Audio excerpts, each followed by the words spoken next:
Behind the closed doors of the Pentagon, war is never treated as chaos or chance.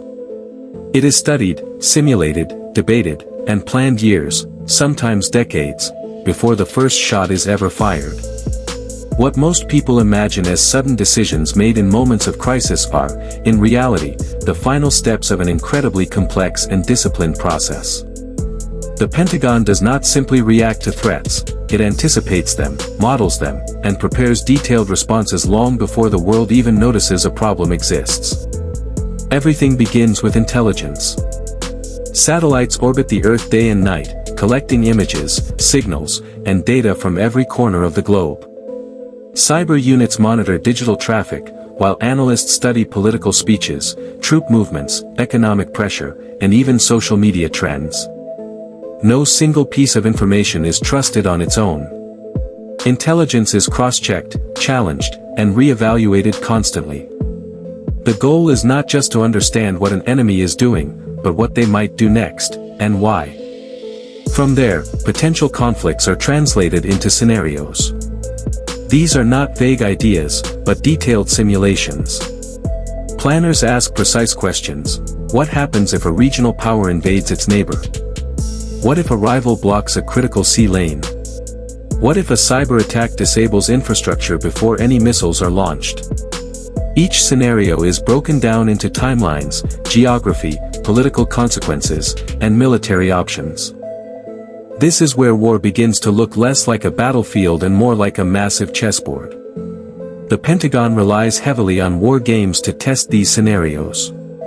In secure rooms and digital simulations, military leaders play the roles of both the United States and its adversaries. They test strategies, make moves, suffer losses, and adapt. These games are brutally honest.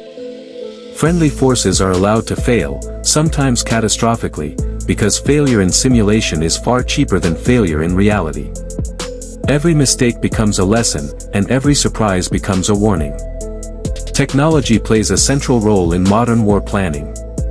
Advanced software models entire campaigns, predicting fuel consumption, ammunition use, troop fatigue, and even public reaction. Artificial intelligence helps analyze millions of variables at speeds no human team could match. But despite this, human judgment remains essential. Algorithms can calculate probabilities, but they cannot fully understand fear, pride, miscalculation, or political pressure. That is why experienced commanders are always part of the process, challenging the data and asking uncomfortable questions. Another critical element is alliance coordination. The Pentagon rarely plans wars alone. NATO allies, regional partners, and intelligence-sharing nations are all factored into planning.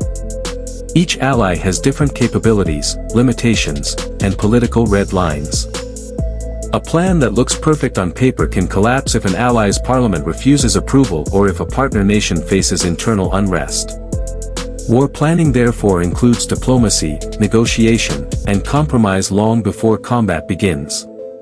Logistics is where many wars are truly won or lost, and the Pentagon treats it with extreme seriousness. Moving troops, tanks, aircraft, fuel, food, and medical supplies across oceans is a challenge of staggering scale. Planners calculate how many ships and planes are needed, which ports can handle heavy equipment, and how quickly forces can be sustained once deployed. A soldier without ammunition or fuel is powerless, no matter how advanced their weapon is. That reality shapes every serious war plan. Public opinion is another factor that cannot be ignored.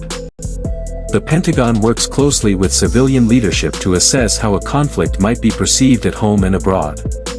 Wars are not fought only on battlefields, they are fought in headlines, speeches, and social media feeds.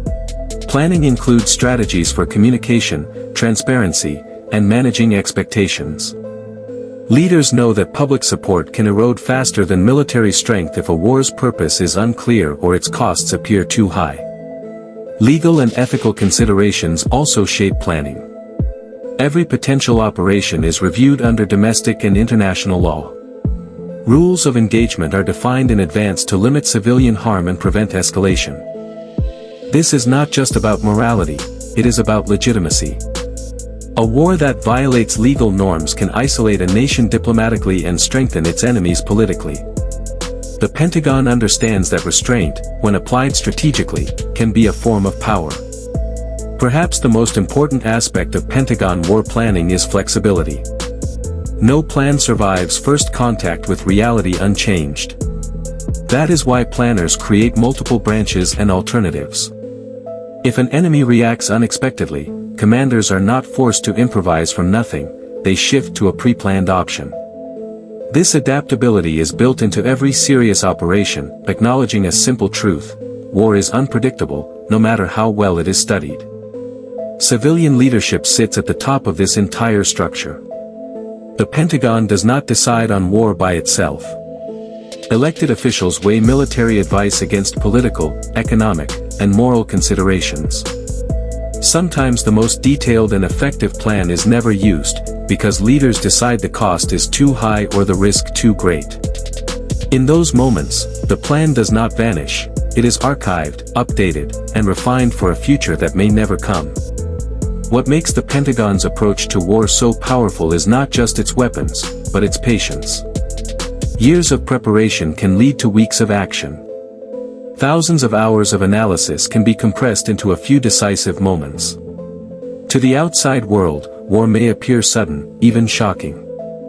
Inside the Pentagon, it is the result of long study, hard debates, and relentless preparation. In the end, how the Pentagon plans wars reveals a deeper truth about modern conflict. Victory is no longer defined only by defeating an enemy on the battlefield. It is about controlling escalation, maintaining alliances, sustaining resources, and shaping the narrative of why the war is being fought at all.